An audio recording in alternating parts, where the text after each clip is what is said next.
नमो नमः. आज आपण श्री सिद्धांत शिखामणीतील प्राणलिंगार्चन स्थल हे स्थल पाहणार आहोत. प्राणलिंगार्चन कशाला म्हणतात हे सांगताना आचार्य म्हणतात, अंतर्गत चिदाकारम लिंगम शिवमयम परम पूज्यते भावपुष्पैः यत् प्राणलिंगार्चनम हि तत्. हृदय कमलामध्ये असणारे प्राणलिंग चित्स्वरूप शिवमय आणि श्रेष्ठतम आहे.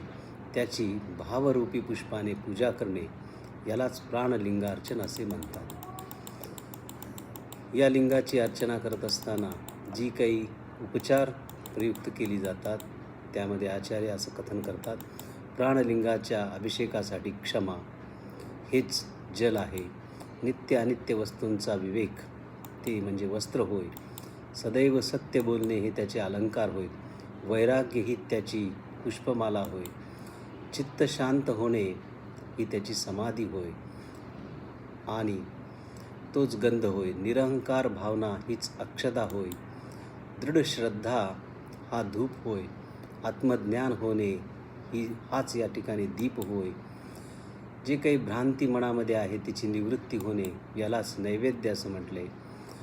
अशा प्रकारे लौकिक व्यवहारामध्ये मौन वृत्ती धारण करणे याला घंटानाद असं म्हटलेलं आहे. विषयांचे समर्पण करणे याला तांबूल असं म्हटलं आहे. शिव आणि विश्व हे अभिन्न आहेत अशा प्रकारची भेदबुद्धीची निवृत्ती होणे याला प्रदक्षिणा म्हटले. आणि अभेदबुद्धीचा शेवटी त्या ज्योतिर्लिंगामध्ये लय होणे हीच नमस्कार रूपी क्रिया होय.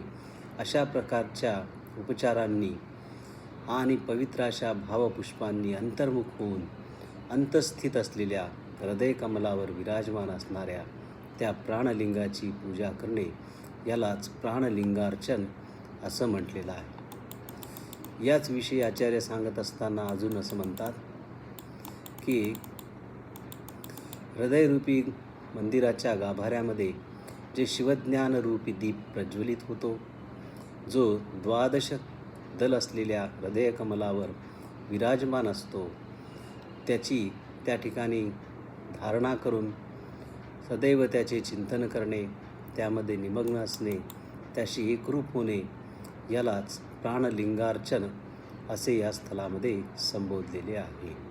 अशा प्रकारे श्री सिद्धांत शिखामणीमध्ये भगवत्पाद पूज्य श्री रेणुकाचार्यांनी महर्षी अगस्तींना प्राणलिंगार्चना कशी करावी याविषयी उपदेश केलेला पाहावयास मिळतो.